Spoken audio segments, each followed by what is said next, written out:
आम आदमी पार्टी के प्रदेश उपाध्यक्ष डॉक्टर मनीष यादव ने अपने कार्यालय में प्रेस कॉन्फ्रेंस की। इस मौके पर उन्होंने भाजपा पर 16 जुलाई को आयोजित की गई पिछड़ा वर्ग सम्मान सम्मेलन को लेकर निशाना साधा। उन्होंने कहा कि भाजपा ने 10 साल के अंदर अपने चुनावी वादों को पूरे नहीं किए, अब प्रदेश को जातियों में बांटकर सत्ता में आना चाहती है। उन्होंने कहा कि केंद्र में भाजपा की तीसरी सरकार बनने के बाद गृह मंत्री अमित शाह का यह महेंद्रगढ़ के लिए बहुत महत्वपूर्ण दौरा था। महेंद्रगढ़ की जनता चाहती थी कि गृह मंत्री और मुख्यमंत्री क्षेत्र की जनता के लिए किए गए वादों को पूरा करे और उनके साथ न्याय करे। गृह मंत्री एवं मुख्यमंत्री ने इस रैली में जिला मुख्यालय, आईएमटी, मेडिकल कॉलेज, खेल स्टेडियम, 200 बेड सरकारी अस्पताल, कानून सुरक्षा व्यवस्था, सड़कों पर एक शब्द भी नहीं बोले। प्रदेश उपाध्यक्ष डॉक्टर मनीष यादव ने कहा कि गृह मंत्री का यह दौरा क्षेत्र के लिए खोखला साबित हुआ है। उन्होंने आरोप लगाया कि सरकार जनता के पैसों का दुरुपयोग कर रही है। उन्होंने विश्वास दिलाया कि प्रदेश में इस प्रकार की जातिगत राजनीति को आप पार्टी पनपने नहीं देगी। अमित शाह जी, सहकारिता मंत्री अमित शाह जी इस रैली में बतौर मुख्यमंत्री पहुंचे। जैसा कि सब जानते हैं कि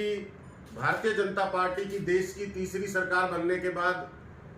गृह मंत्री अमित शाह जी का ये दौरा महेंद्रगढ़ के लिए बहुत महत्वपूर्ण था। महेंद्रगढ़ की जनता ने बहुत सारी उम्मीदें भारतीय जनता पार्टी से जताई हैं और भारतीय जनता पार्टी ने भी 10 साल के अंदर बार बार, चाहे वो प्रदेश का चुनाव हो चाहे देश का चुनाव हो, अनेकों वादे महेंद्रगढ़ की जनता से किए और इन वादों को 10 साल में भारतीय जनता पार्टी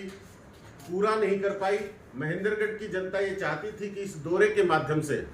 अमित शाह जी, प्रदेश के मुख्यमंत्री, महेंद्रगढ़ की जनता के साथ अपने अधूरे वादों को पूरा करें, न्याय करें। बहुत सारे वादों में से कुछ मुख्य वादे जिनके ऊपर मैं प्रकाश डालना चाह रहा हूँ, आपके सामने रखना चाह रहा हूँ, जिनको हमने प्रेस कॉन्फ्रेंस के माध्यम से भी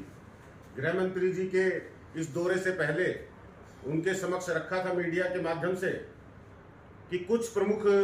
मुद्दे, कुछ प्रमुख समस्याएं, कुछ प्रमुख वादे, जैसे कि महेंद्रगढ़ में जिला मुख्यालय की स्थापना एक बहुत बड़ा वादा, जिसको गृह मंत्री जी ने अपने पूरे भाषण में कहीं कोई जिक्र नहीं किया। महेंद्रगढ़ की जनता को इसको बहुत इंतजार था। महेंद्रगढ़ में आईएमटी की स्थापना का वादा भारतीय जनता पार्टी 10 साल से करती आ रही है। केंद्रीय विश्वविद्यालय जिसमें ये कार्यक्रम का आयोजन किया गया, उसमें एक मेडिकल कॉलेज की स्थापना की मांग लंबे समय से चली आ रही है और भारतीय जनता पार्टी के नेता भी अपने चुनाव से पहले इसका जिक्र करते आ रहे हैं, बार बार वादा करते आ रहे हैं, वो भी आपने लंबित छोड़ दिया। महेंद्रगढ़ के अंदर खेल स्टेडियम की परियोजना का वादा लगातार भारतीय जनता पार्टी करती आ रही है, वो भी आज लंबित रहा। महेंद्रगढ़ के अंदर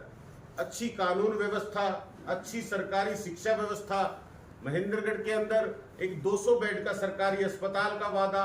इस तरह से अनेक वादे, चाहे वो युवाओं को रोजगार का वादा हो, चाहे कानून सुरक्षा व्यवस्था का वादा हो, चाहे किसानों को मजबूत करने का वादा हो, गांव-गांव में पक्की सड़कें, नालियों का वादा हो, अनेकों वादे थे जिसके कारण भारतीय जनता पार्टी 10 साल से सत्ता में आई और महेंद्रगढ़ की जनता ने पूरा साथ दिया, चाहे वो केंद्र की रही हो, चाहे वो प्रदेश की सरकार रही हो।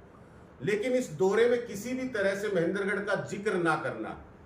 किसी भी तरह से महेंद्रगढ़ की अधूरी परियोजनाओं के बारे में चर्चा ना करना, महेंद्रगढ़ के लिए कोई भी नई परियोजना ना लेके आना, इससे महेंद्रगढ़ की जनता को बेहद दुख है। महेंद्रगढ़ की जनता ने जो उम्मीद जताई थी, उन उम्मीदों पे भारतीय जनता पार्टी के सारे नेता, चाहे प्रदेश के मुख्यमंत्री हो चाहे केंद्र के गृह मंत्री हो, वो खरे नहीं उतर सके। महेंद्रगढ़ की जनता के लिए ये दौरा पूरी तरह से खोखला साबित हुआ। इस कार्यक्रम के आयोजन में भारतीय जनता पार्टी ने जिस तरह से केंद्रीय विश्वविद्यालय का दुरुपयोग किया, यानी कि शिक्षण संस्थान का दुरुपयोग किया, इसके साथ साथ वहां पर जो रैली की गई, वो रैली, उस रैली के अंदर जो हरियाणा में जो इनका सूचना, जनसंपर्क, भाषा एवं संस्कृति विभाग है, उस विभाग का दुरुपयोग करके सरकारी धन को इस्तेमाल किया गया। इसमें हरियाणा रोडवेज की बसों का इस्तेमाल करके पूरे हरियाणा भर से आपने भीड़ जुटाने का प्रयास किया। तो यानी कि जनता के पैसे का, सरकार के पैसे का भारतीय जनता पार्टी इस तरह दुरुपयोग कर रही है, इस तरह वो प्रयास कर रही है कि जनता को किसी तरह गुमराह कर सके, ताकत दिखा सके। हम ये कहना चाहते हैं कि बीसी सम्मान सम्मेलन में आप ये कोशिश कर रहे हैं कि आप हरियाणा की जनता को जातिगत तरीके से विभाजित करके किसी तरह राज में लौटे।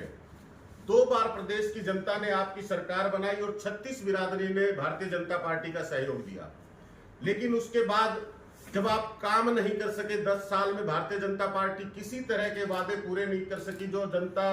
से उन्होंने 10 साल में वोट लेते वक्त किए, तो आज वो जातीय विभाजन करके किसी तरह हरियाणा की जनता को बांट कर फूट डालो राज करो की नीति से हरियाणा में सत्ता में आना चाहती है। लेकिन हरियाणा की जनता, मैं कहना चाहता हूं अमित शाह जी से, भारतीय जनता पार्टी के नेताओं से, और खुद अमित शाह जी कल मंच से बात कर रहे थे कि भारत के प्रधानमंत्री नरेंद्र मोदी जी हरियाणा में बहुत समय बिता कर गए हैं, तो जब उन्होंने बहुत समय बिताया होगा तो उस वक्त आपने देखा होगा कि 36 बिरादरी में किसी तरह का भी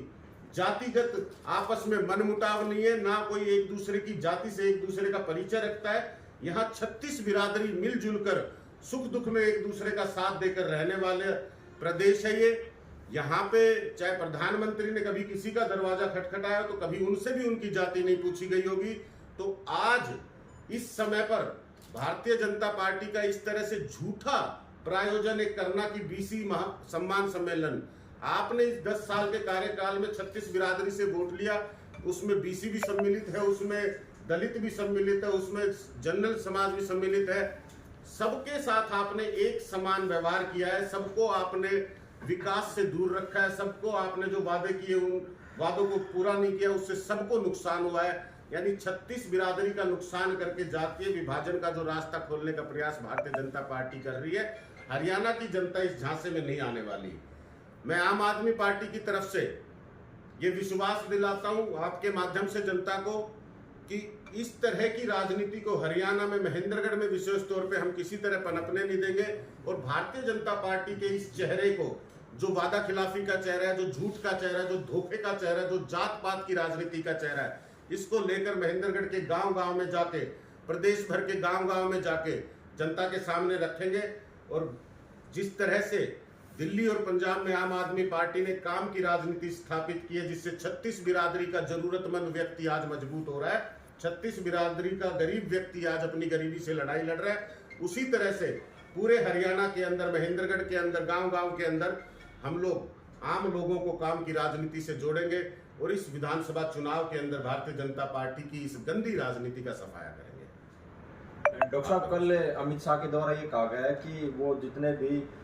कार्य 10 साल के अंदर हुए उनका हिसाब लेकर आए हैं, तो उनको किस तरह से देखते हैं आप कि किस प्रकार का हिसाब वो आप देंगे? देखिए, कागजी कार्यवाही और मंच से झूठ बोलना ये भारतीय जनता पार्टी की खासियत है। अमित शाह जी के कल मंच से जो भी बातें उन्होंने कही हैं, जमीन पर अगर वो देखें तो हकीकत नहीं है। मैं सुन रहा था उस जिक्र में, वो कह रहे थे कि 24 घंटे बिजली देने का काम किया है, हर परिवार को बिजली देने का काम किया है। कुछ दिन पहले ही एक बहुत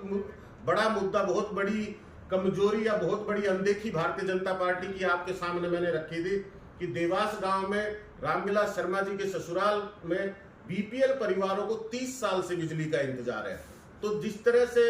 अमित शाह जी मंच से जो दावा कर रहे थे, मुझे लगता है कि जमीन पर अगर उतर के देखा जाएगा तो उनका एक भी दावा आपको सच नजर नहीं आएगा। पूरा का पूरा मंच से झूठ की राजनीति करने का और जनता में कागजी काम दिखाने का प्रयास अमित शाह जी कर रहे हैं।